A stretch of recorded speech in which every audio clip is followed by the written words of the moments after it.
Maraming mga negosyo ngayon na apektuhan ng dahil po sa lockdown. Pero alam nyo ba na may mga negosyo na pwede mong umpisahan at tiyak nakikita? Gusto mo bang malaman kung ano mga ito? Tune in, don't tune out! Videos that will make you wealthy and debt-free. Hi there, this is Ching Kitaan, also known as Mr. Ching Positive. Maraming salamat po sa pagtutok po sa channel na ito. If you haven't subscribed in this video, please click subscribe and don't forget to click the bell button. Pag may mga bagong videos, manonotify po kayo kaagad. I'm sure, ito po yung nangyayari po. Lahat po tayo ay apektado po sa crisis. Whether ikaw ay isang negosyante or ikaw ay isang manggagawa. Imagine mo na walang pumapasok pera ng negosyante pero nagbabayad ka pa rin ng overhead mo, nagbabayad ka pa rin rental mo, nagbabayad ka pa rin ng mga empleyado mo. At kung ikaw naman ay isang manggagawa at nagtatrabaho, paano na? Diba? Yes, nabayaran ka na for 1 month pero after that, paano kung mag-stretch pa tong lockdown na ito? So, in other words, marami po tayong mga pangamba ngayon at mga concerns, insecurities, at mga fears and worries. Pero, sa totoo lang, tanggapin na po natin ito, wala tayong magagawa. Sa panahon ngayon, instead na tayo po ay mag-alala, kailangan na lang siguro natin ubusin ang ating oras na mag-isip ng ano ang tamang diskarte para tayo ay makabangon. Diba? Dapat lumaban pa rin tayo. That's the reason why I'm super excited po today to share with you ang 10 patok na negosyo na tiyak nakikita ka kahit sa panahon ng lockdown. O ito, kung kayo ay nag-iisip, Chinky, ano bang magandang business para makabangon tayo muli? Or number 2, kung ikaw naman ay isang negosyante, baka kailangan mo na mag-switch at mag-adapt sa opportunity na ito. Umpisa na po natin. Number 1, patok na negosyo, medical supplies. O yan, panalong-panalo yan talaga. Sa panahon ngayon, maniwala ka, kung ikaw ay nagbebentahan ng mga face mask, nako, tibang-tiba ka. Alcohol, yes, nako, tibang-tiba ka. Ang alcohol ngayon parang tubig na. Gloves, ayan, kasi very important po yung mga gloves. Lalo na pag tayo po ay lumalabas, I suggest also, hindi lang face mask, gloves po kasi kahit anong hinahawakan natin, di ba? Pagkatapos, syempre, di-dispose na natin.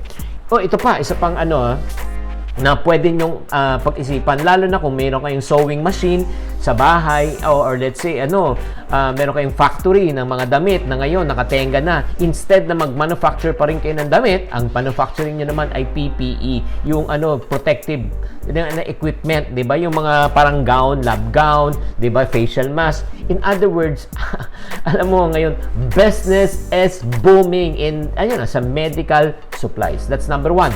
Number 2, patok na negosyo sa panahon na ito na tiyak nakikita is what? Cleaning materials. Yes, pag ikaw ay nasa mga tinatawag na mga disinfectant, nako, panalong-panalo yan. Sabon, yun, alcohol, ay nako, panalong-panalo yan. Alam mo, kaya nga kung kayo po naman ay nasa cleaning supplies po, panalong-panalo yan. Alam mo, suggestion ko rin, Chinky, hindi naman ako magaling sa tinatawag na pag-manufacture noon, or let's say wala akong produkto na mga cleaning supplies. Pwede kayong mag-retailer, pwede kayong maging reseller. These are the 2 business na talagang tiyak nakikita. Third, na patok na negosyo ngayon, sa panahon ngayon, whether you like it or not, is grocery. Grocery items pa rin, yung mga delata, noodles, di ba? Doon po natin binibili lahat. Alam mo, sa totoo lang ngayon po, nakita natin talaga ang pinaka-essential po na produkto sa panahon ng crisis po talaga. Tirahan, pagkain, di ba? Tirahan at pagkain lang. Di ba? Yun ang pinakadalawa eh. Food and shelter. Siyempre naman health. Yun yung tatlo. And then number 4. Fourth patok na negosyo na pwede mo pasukan, pagkain. Food pa rin. Syempre, like meat, fish, chicken, pork, beef, gulay. Ito, mga staple food po to. Pero ano naman ang gagawin ko? Ito maraming opportunity. Ano yung negosyo? Number 1, pwede kang simple lang. Ikaw na lang yung magluto, di ba? Pwede kang magluto, tapos pwede mo ipa-deliver. Kasi ngayon, ang essential goods po, pwede pang ipa-deliver, no? So, kung may mga delivery system, o pwede kayo, kung ikaw mismo yung masasakyan, pwede mo i-deliver yan sa mga nearby na mga kapitbahay mo. Or if not naman, ito pa, number 5 po. Number 5, fifth na patok na negosyo na pwedeng pasukan, delivery service. Yan. Delivery service. Ano yung i-deliver mo ko naman? Ito yung i-deliver mo, yung pagkain na niluto mo. Or if not naman, ikaw ang pwedeng mag-marketing. When you say marketing, ikaw pupunta ng palengke. Diba? Ikaw magde-deliver ng dilata, ikaw magde-deliver ng mga chicken. Kung ano, kasi karamihan ng tao po ngayon ayaw nang lumabas.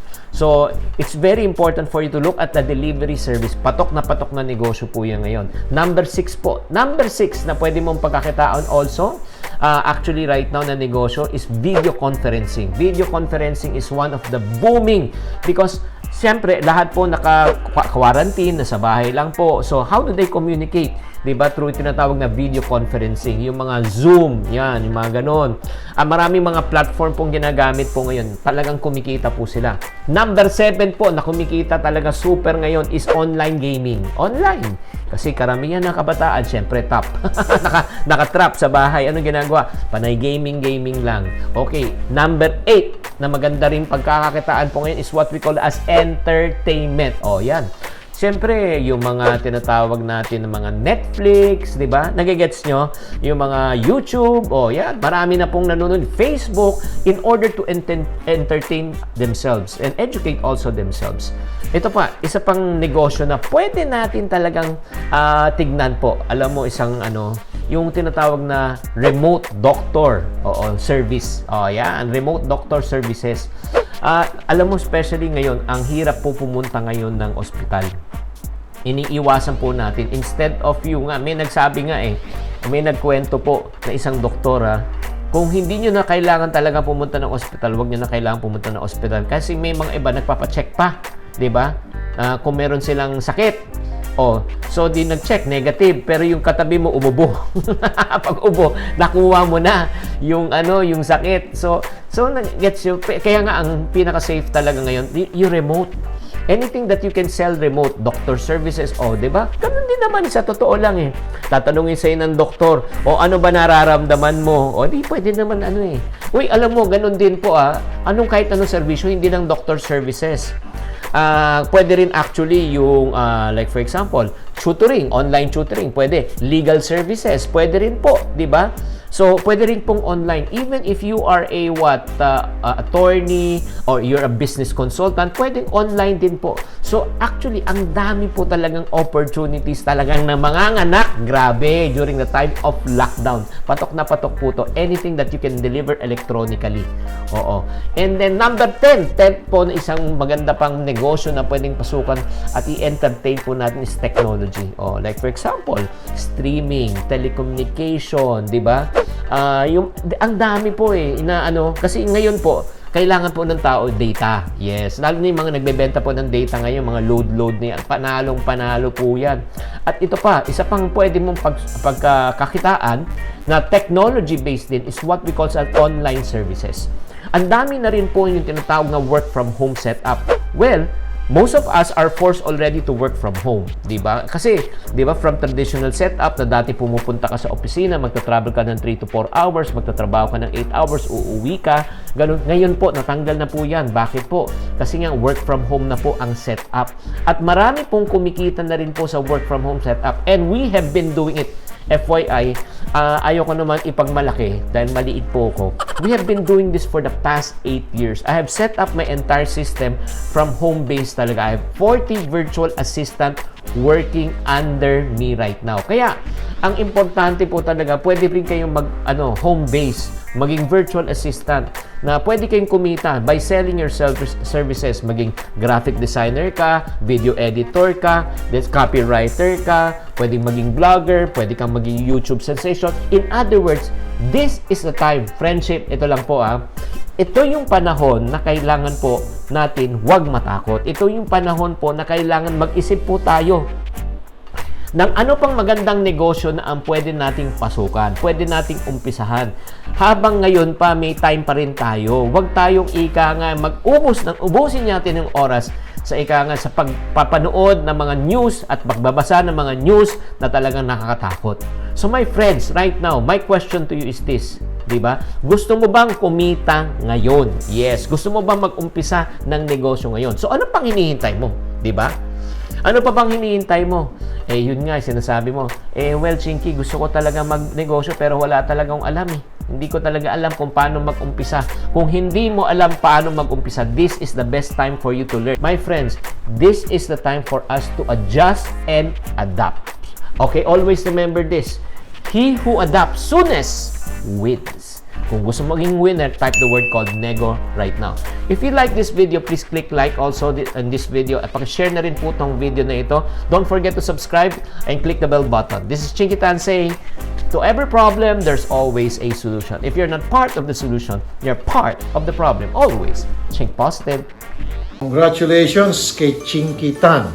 500K. Wow. Gawin natin yan times 5. Yan ang gawin mong goal.